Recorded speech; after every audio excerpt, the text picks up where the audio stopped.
10 fascinating facts about Australia. You will never guess what the number 1 fact is. Like and subscribe for weekly videos. In the comments below, list one topic you think should be in a top 10 video and comment if you subscribe to this channel. The first things that come to mind when we think of Australia are man-eating crocodiles, deadly snakes, poisonous spiders, and the baking hot sun. We also imagine it to be a place full of rugged men fighting off deadly predators and having grand adventures in the outback. However, there is much more to Australia than what we learn from watching Crocodile Dundee. Join us as we take a journey through the land down under. 10 Abuse of refugees. Australia is one of the wealthiest and safest nations in the world, so it's no surprise that people fleeing torture and genocide try to get there. In 2012, 15,000 people sought asylum in Australia. These are not illegal immigrants. Arriving in a country without documentation in order to seek refugee status is legal under both Australian and international law. Of these asylum seekers, 90% arrive by plane, and the government is cool with them.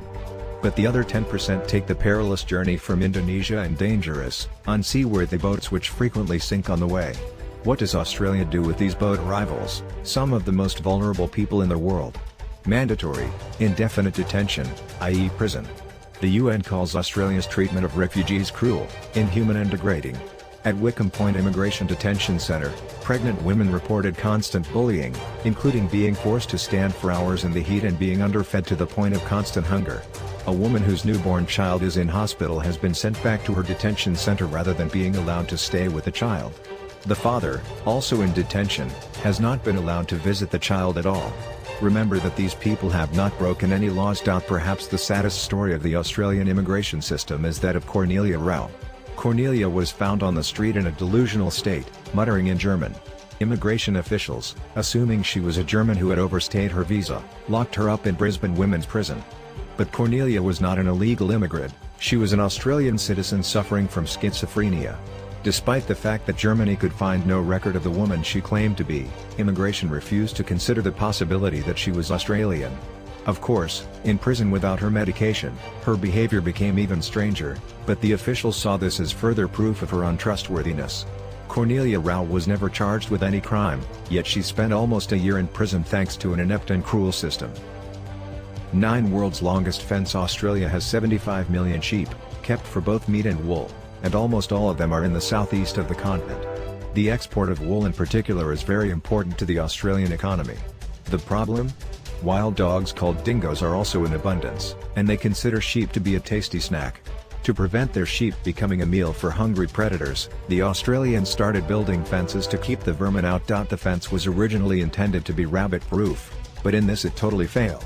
In 1880, many different fences had been built by individual farmers, which offered a sort of patchwork protection. In 1946, Australia passed legislation that brought all the fences together into one enormous barricade. New fences were built and old ones joined together to stretch across all of southern Australia including New South Wales and Queensland. While the Australian government does offer some subsidies to keep the fence up, the responsibility of maintenance usually lies with the landowners of the specific areas. An increasing threat to the fence is feral camels, who will smash down any section of the fence which isn't electrified. 8 Kangaroo meat. But without all those dingoes around, kangaroos have proliferated to the extent that culling is often called for. Kangaroo meat is very low in fat and has a rich, gamey flavor. It gets very tough when overcooked, but with a little care, it's a delicious meat. But until recently, most Australians wouldn't touch the stuff. One reason is the much talked about cultural cringe, the prejudice held by Australians that Australian culture is intrinsically inferior to others, particularly European. Australian music, art, and cuisine were held in low regard. Fortunately this is beginning to change. The other, stranger reason is a kids' TV show called Skippy the Bush Kangaroo, which was incredibly popular. Skippy would make little kangaroo sounds, and the other characters would reply, "What's that, Skippy? Someone's in trouble?" So many people have an emotional connection now that it makes eating kangaroo difficult for them. It'd be like eating lassie or Air Bud. However, with the increase in environmental awareness, kangaroo meat is gaining local appeal. Unlike cows, kangaroos don't have hooves which churn up the ground, destroying the topsoil, and they consume far less water, which is important in a drought-ridden country like Australia. They also don't produce anything like the amount of methane that cows do, so their impact on global warming is smaller. Kangaroo meat has gone from being only fit for dog food, to being haute cuisine. Now most upmarket restaurants will have at least one kangaroo dish on the menu, while kangaroo sausages are commonplace at barbecues. Bonus fact, Australia is the only country in the world that eats its national emblem. 7. Discussion of euthanasia. Assisting people who are suffering from a terminal illness with their wish to end their lives has long been a contentious issue around the world. Some believe that suicide is wrong in all cases and that helping another person is basically akin to murder. Others believe it is cruel to force someone to stay alive when they are suffering and cannot be cured. In Australia, the law takes the former stance: euthanasia is a crime. Australia does not have a Bill of Rights, so although freedom of speech is a guiding legal principle, it is not actually enshrined. This has made it difficult for the country to even have a public conversation about euthanasia. A pro-euthanasia group in Australia was going to air a TV ad using an actor to express the difficulties of terminal illness, including the quote, "I didn't choose to starve to death because eating is like swallowing razor blades." The ad was blocked by the censors, who felt that it promoted suicide. Of course, promoting assisted suicide for the terminally ill who desired it was the entire point of the ad, so that would make it sort of difficult to satisfy the regulatory agency. Australia has strong laws against assisting anyone with suicide or giving them advice on the matter. Despite this, polls have shown that most Australians are on the side of those who wish to voluntarily end their suffering. In the 1990s, the Northern Territory of Australia legalised euthanasia, but it was overturned by a bill passed at the federal level. 6. The Rum Corps. Most people know that colonised Australia began as a penal colony for England. However, there is much more to the story than just that. First, England sent one fleet loaded with prisoners, soldiers, and supplies to get the colony started. Just a couple of years later, a second fleet arrived with another complement of soldiers. Things seemed to be going well under the leadership of the colony's first governor, Arthur Phillip. However, Phillip retired from the post and one of his men, Francis Gross, ended up with the position. It was after this that things began to take a turn for the worse.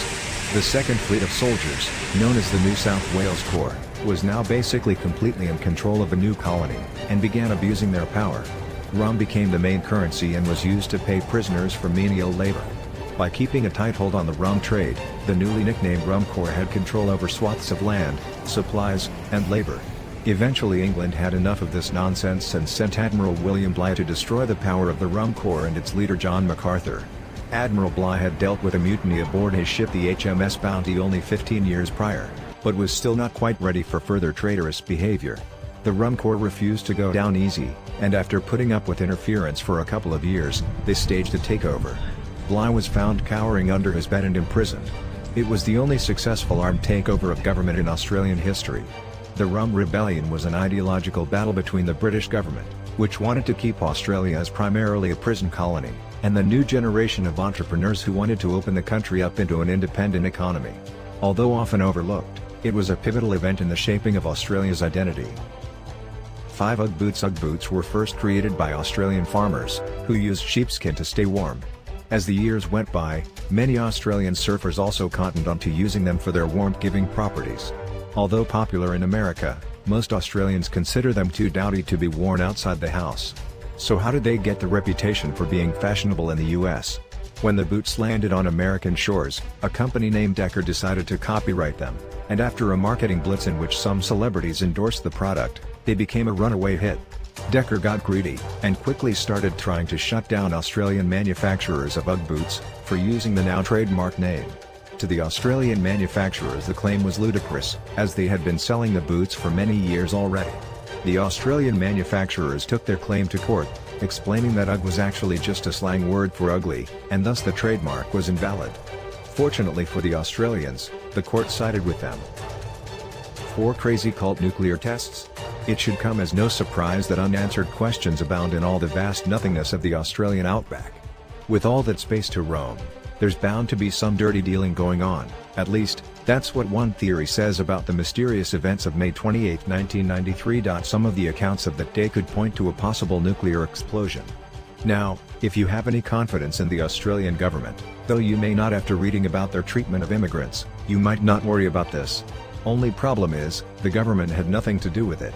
In fact, the group most commonly fingered for possible responsibility for the event is none other than the Aum Shinrikyo cult of Japan, famous for their 1995 sarin gas attacks on Tokyo's commuters.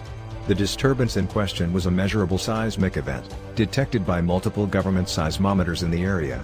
Several isolated eyewitnesses claimed to hear an extremely loud boom and said they'd seen one, or multiple, fireballs streaking down from the sky at the same time. The New York Times ran a story in 1997 investigating the possibility of Om Shinrikyo's involvement based on the cult's ownership of 500,000 nearby acres of farmland and their alleged interest in nuclear weapons. They were said to have several members with a background in Russian weapons. However, critics point out that the reports and investigations were delayed several years from the time of the alleged test, that sightings of fireballs are somewhat common in this area, meteors, and that the applicable seismometer readings pointed to fairly standard earthquakes. But some will always hold to the cult explanation, and even the Australian Geological Survey, the folks with the seismometers, said there wasn't enough evidence to conclusively call it an earthquake-meteor combo. 3 Stadium Hijinks. Australians love sports, and due to their passion they punch well above their weight on the world scene. Australia was 4th in medal count in the 2004 Olympics, 2nd per capita, and they are consistently among the top ranked when it comes to cricket. While Australians take their cricket very, very seriously, they are not without a sense of humour when it comes to the matches. At one cricket match against England in the 1980s, a group of fans brought a cooler with them that contained an entire pig. They told the security guards that it was soon going to be lunch and they were allowed in.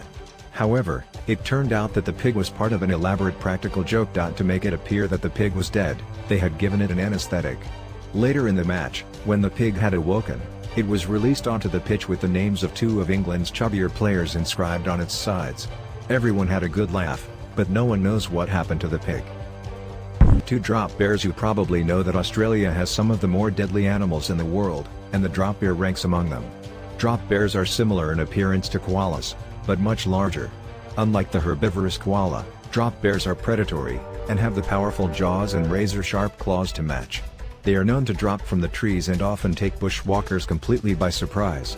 The most fascinating fact about the drop bear is that it was completely made up to have a laugh at tourists. The origins of the drop bear myth are hidden, but it's so well known to Australians that any tourist trying to check the veracity of it will have the story vigorously confirmed. The Australian Museum even put together a detailed description of this fake creature, and Australian Geographic published a straight-faced report claiming that drop bears are more likely to target tourists. Other pieces of advice tourists are likely to hear include the useful tip that drop bears will stay away if you put Vegemite behind your ears, wear forks in your ear, or urinate on yourself. Admitting that drop bears aren't real is considered by many Australians to be a worse crime against country than burning the flag. 1 Marree Man. One of the many mysteries of Australia is the Marree Man, an enormous depiction of an indigenous man carved in the desert. The drawing is over 4 kilometers, 2.5 miles, long and has been a boon for tourism ever since it was noticed, well over a decade ago. The strangest part is that no one knows who is responsible for the drawing, or how and why they put so much effort into it. To the people who own the land and run tourist ventures, the more important question is how they can restore the drawing, as it has faded over time. The people who make money by taking people on flights over the drawing are quite happy with this mystery, but many Indigenous Australians are not so pleased. Some feel that the tourism flights over their lands are insulting to their beliefs and would prefer if the drawing was simply removed from the desert. As no one knows who drew the figure, it is likely to remain in controversy for years to come. The area that includes the drawing has been the focus of a land dispute between 2 different indigenous groups who hold opposing viewpoints on how the land should be used.